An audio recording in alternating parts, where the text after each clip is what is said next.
Olá, gente querida! Hoje é sábado, dia 22 de janeiro.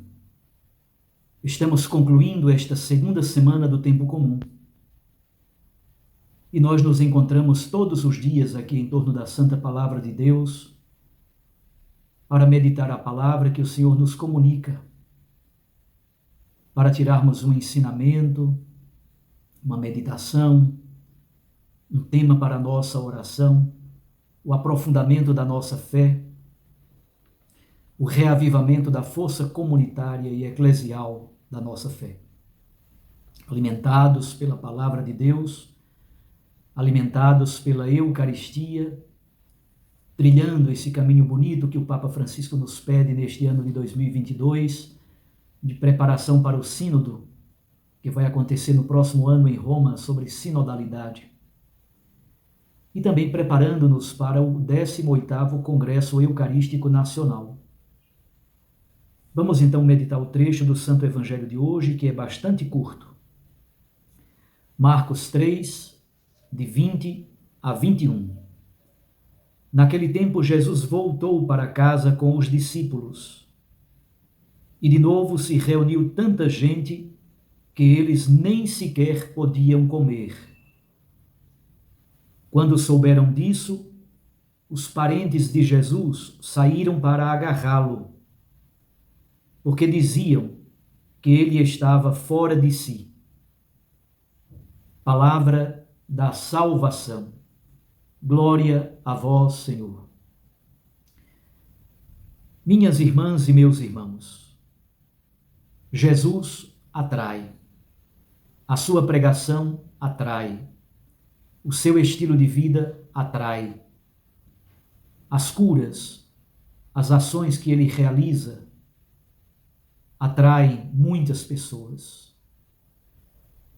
Pois bem, Jesus retorna a Cafarnaum com os seus discípulos, está em casa. A casa, no Evangelho de Marcos, geralmente tem essa valência, tem esse valor de ambiente da comunidade eclesial. A casa e a barca são dois ambientes fundamentais do encontro de Jesus com a comunidade dos seus discípulos numa intimidade maior. Só que, quando a multidão descobre que Jesus está na casa com os discípulos, esta multidão se aglomera e aparece gente de todos os lados. E Jesus não se livra destas pessoas, não as abandona, não despede, não manda embora. Pelo contrário, ele se compromete profundamente com estas pessoas. São pessoas famintas, sofridas, feridas, machucadas, muitas pessoas doentes, que vêm ao seu encontro à procura de uma palavra revigoradora, de uma palavra de esperança, mas também de um sinal novo de esperança provindo de Deus, especialmente o dom da cura, numa sociedade profundamente doente. A sociedade da Palestina no século I é profundamente doente de doenças físicas, de doenças psicoemocionais e também de doenças espirituais. De modo que Jesus está tão atarefado que praticamente não tem tempo para comer. Quando os seus familiares, os seus parentes sabem disso, eles saem para detê-lo. Faz parte do senso de proteção. Os familiares, por um lado, querem proteger Jesus. Por outro lado, revela-se a profunda incompreensão. No Evangelho de Marcos, o tema da incompreensão, o tema da cegueira, o tema da resistência e até mesmo o tema da perseguição e da morte, do planejamento da morte de Jesus, é algo que vai crescendo. Por um lado, cresce a fama do Senhor Jesus, multidões acorrem para escutá-lo, para vê-lo, para tocá-lo. Então, por um lado, a primeira parte do Evangelho de Marcos é muito marcada por essa etapa da fama, das multidões que acorrem para escutá-lo. Por outro lado, vai crescendo o conflito, vai crescendo a cegueira, vai crescendo a incompreensão. O conflito é, em primeiro lugar, com as autoridades judaicas, especialmente os doutores da lei, mas também com os herodianos, aqueles que são do partido de Herodes Antipas, conflito com pessoas que não compreendem a missão de Jesus, que se contrapõem à missão de Jesus, que estão empedernidas, endurecidas, marcadas pela autossuficiência e pela arrogância. Há incompreensões também da parte dos próprios discípulos. Muitas vezes os discípulos não compreendem a missão de Jesus. Estão como que cegos. Quanto mais Jesus revela de si, mais eles não compreendem. Incompreensão da parte dos seus próprios familiares, como acabamos de escutar. Os parentes de Jesus saem para detê-lo porque acham que ele está louco, está fora de si. Não tem tempo nem mesmo para comer. Se desgasta completamente. Ora, se isso aconteceu com o Mestre, com Jesus, acontecerá também com muitos dos seus discípulos. Não compreenderam a missão de um São Francisco de Assis, de Santa Clara, não compreenderam a missão, a vocação, a decisão vocacional de tantos outros santos na igreja. Aquilo que acontece com Jesus acontecerá também com muitos dos seus seguidores. Obviamente, Jesus sofre também o confronto das doenças, do espírito maligno, das potências maléficas que querem dominá-lo. Em última análise, do pecado e da morte.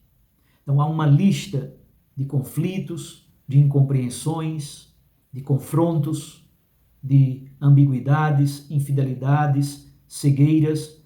A coisa vai engrossando, o caldo vai entornando. Vocês recordam que nesta semana, em Marcos capítulo 3, versículo 6, fariseus e herodianos já tramaram um modo de matar Jesus. Então, incompreensões e cegueira, de um lado, falta de fé, dificuldade de crer, por um lado, da parte dos seus discípulos. Por outro lado, perseguições, trama e, verdadeiramente, uma decisão de persegui-lo e de matá-lo. E nós, como nós lidamos com as críticas, com as perseguições, com as incompreensões no nosso ministério? São tantas incompreensões, sobretudo quando é de alguém de dentro, da nossa família, do nosso círculo de amizades, dentro da própria comunidade, do nosso círculo de amigos. Jesus se doa completamente, se entrega completamente, já não tem tempo nem para comer. Mas ele sofre muito mais por causa da incompreensão daqueles que são seus, especialmente no texto de hoje, dos seus parentes. Que nós possamos nos doar completamente, mas cuidar também da nossa saúde, para que a gente não canse. Antes de qualquer coisa, é preciso cuidar para que haja saúde física, saúde psicoemocional e saúde espiritual, para podermos nos doar cada vez mais à missão. Queimar, arder, sem incendiar completamente. É isso que propõe o texto de Êxodo capítulo 3, o texto da sarça ardente, que é um dos textos muito importantes para compreender a síndrome de burnout. A síndrome de burnout, burnout significa incendiar. É preciso queimar, é preciso ter elan, é preciso ter garra, é preciso lançar-se na missão, mas sem nunca incendiar. Arder e queimar, sem incendiar completamente. Que Deus nos dê a graça de termos ousadia, criatividade, ânimo, elan e força. E termos também a paz interior e uma força espiritual profunda para sabermos administrar as críticas, as incompreensões e até as perseguições. Um abraço a você, até amanhã. Amanhã é domingo, o dia do Senhor, dia especial de participar da Santa Missa. Fique com Deus e sua Mãe Maria Santíssima. Recorde que a palavra de Deus aquece o coração e a Eucaristia nos lança para a missão. Eu os abençoo em nome do Pai e do Filho e do Espírito Santo. Amém.